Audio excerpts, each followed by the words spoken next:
The U.S. National Guard is now armed, patrolling the streets of D.C.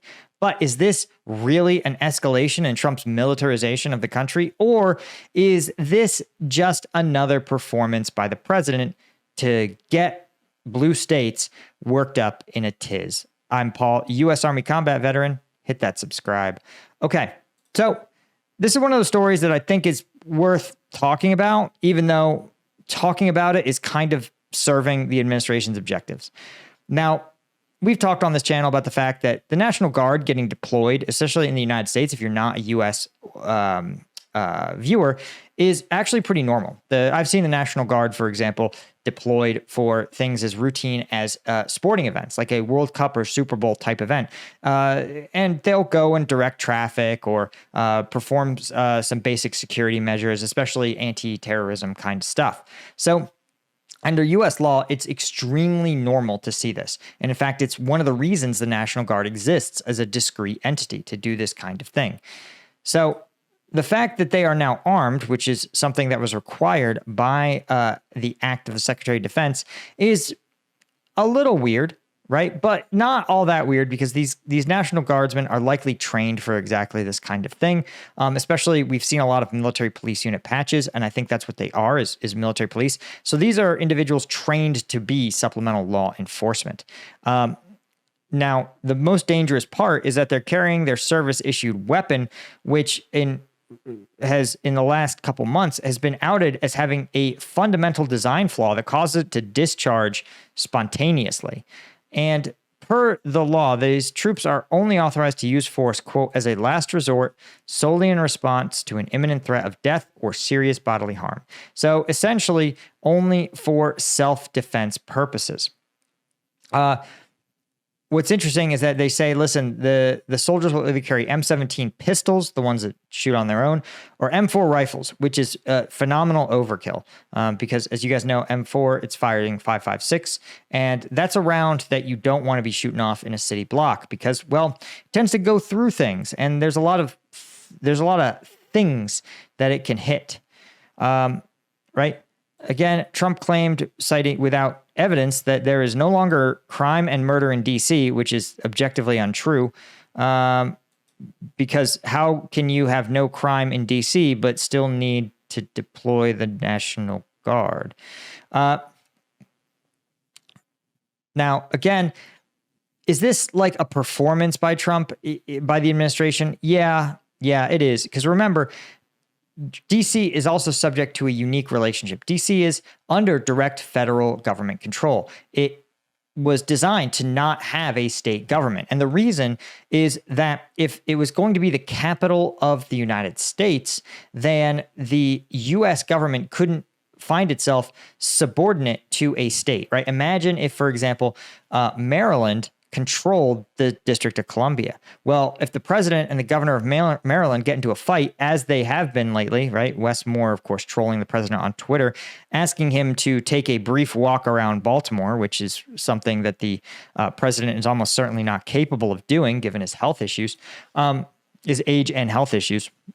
The fact is that the governor of say Maryland could actually leverage his control over the city to like extract concessions. For example, I mean, an extreme example might be the governor of Maryland might cut off city water to DC if the White House doesn't do XYZ. So the U.S. government, when they founded the Washington, D.C. Capitol, said, listen, it's controlled directly by the federal government, and it has kind of a mayor that sits below them. So D.C. and the D.C. National Guard have a really unique and specific mission set that I think allows the president to do these things.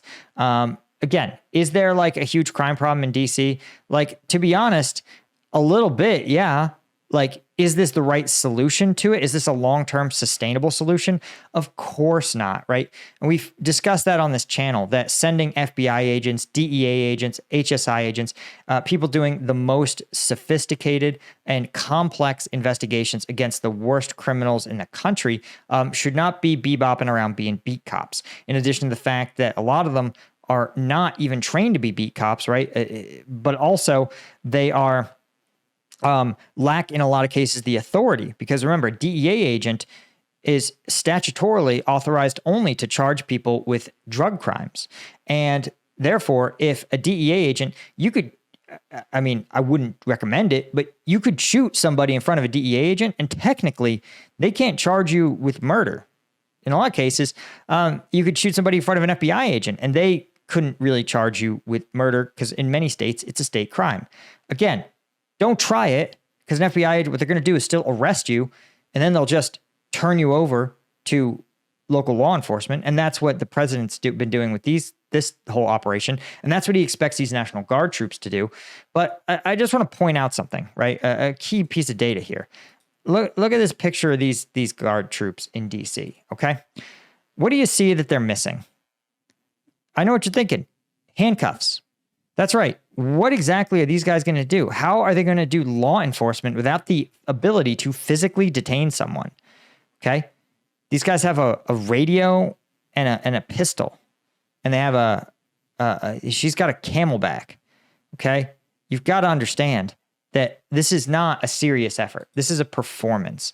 And anybody that's in DC sees these kind of this like clown show as for what it is, which is it's absolutely not helping. They don't have the capability to help people, right? They don't have the capability to arrest and charge someone. And this is it's again, it's a performance. These guys are performatively walking around. They say they're a deterrent, but in most cases, they're located in some of the lowest crime areas of DC, namely the downtown, the Georgetown area. Not to say that there's not crime, but if you really gave a shit about lowering the district's murder rate, you'd go, I don't know, where the murders happen in the Southeast. But, you know, what do I know? I just lived there for a better part of a decade. Now, here's another story, though, that I think we have to link these two, because this is a story where my gripe is against actually the media outlets. And it's this one here. It's Trump deploying 1,700 National Guard troops across 19 states to assist in immigration, what they say immigration crackdown. And what is, I think, interesting about this is that I can tell you there have been National Guard troops from all kinds of states operating in support of ICE's and Border Patrol's missions for as long as I was at Homeland Security. There was always troops there. And because they don't have law enforcement authority, what they would often do is sort of incredibly routine work that was, I don't want to say below ICE, but that didn't leverage ICE's unique authority. Because just like the DEA can only arrest for drug crimes, mostly, ICE agents can only arrest for immigration violations, right? And even then, a lot of times they're civil immigration violations. And so for ICE agents, if they, for example, let's say they detain a bunch of people and those people still need, they need food, they need water, they need clothes, right? And if they're sitting in a cell or a detention center, they need to be cared for, right? To a certain, court prescribed standard. And so in a lot of cases, that's what these National Guard troops do. They literally, I once saw a whole National Guard company whose only job was to go out, purchase food for migrants in a detention center, prepare the food, distribute it, collect the trash, right? Around the clock, because that's a real job when you're talking about large migration surges. And so when I see the news and when you read the news, claiming that this is some big, scary, hyped up thing, it's actually kind of annoying, right?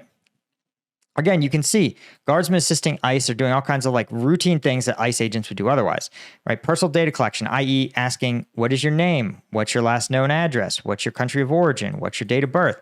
Fingerprinting and DNA to verify identity, taking standardized photographs, nice custody. This is very, very normal stuff. Right. And I think this is really important to acknowledge that, again, there is like, if everything is a crisis, then nothing is a crisis. Does that make sense? And, these performative National Guard deployments, these performative sort of allocation of Guard troops to real missions are meant to be distractions from asking like tougher, harder questions, especially the fact that by a lot of reports, Trump's big immigration crackdown has not been that successful. He's done a bunch of performative stuff, but even his like signature case, the Abrego Garcia case, has ended up with the individual who the administration, by the way, tweeted and trolled and seethed and coped and said he was never coming back to the United States. The court ordered him back to the United States. And then the administration actually tried to charge him with a crime, and the charges were so flimsy and phony, they got thrown out by the court. So they were like, okay, the guy's free. And now the administration's like, well, we're going to deport him. And it's like, yeah, that was never the gripe. Like the gripe was always that you didn't follow the proper procedure to deport this guy. If he doesn't have legal status, fine. But just, you got to let him run through the process. You got to follow the law.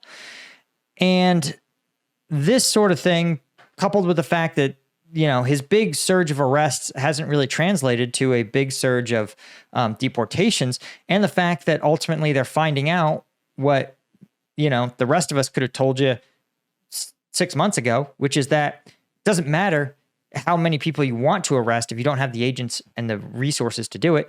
Now ICE is going, well, we're going to hire more agents. We're going to lower hiring standards, which is not a great idea.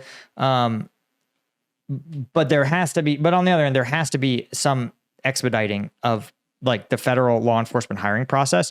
If you ever want to see it, it's like 2 years. Like what kind of job makes you wait 2 years to start, right? To start training for the job. So, you know, they are learning the hardest way possible how governance works, which is that, you know, and instead of confronting it, they're doing these performances. Again, performatively deploying the National Guard or FBI agents who can't do an arrest. They're performatively sending, you know, less performatively sending these National Guard troops to support ICE and Border Patrol operations, which is something that is completely routine. So you have to be really careful when you read these kind of stories and headlines to distinguish between what is simply routine government operations being sold as some kind of unprecedented crackdown, and then what is just a performance by the administration to distract from real problems, issues, failures, and actual illegal shit.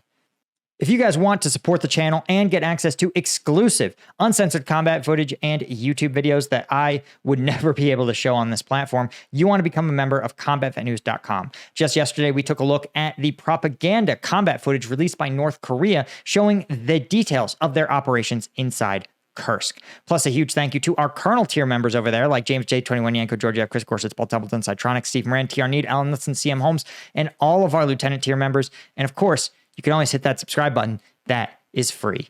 Cheers. See ya.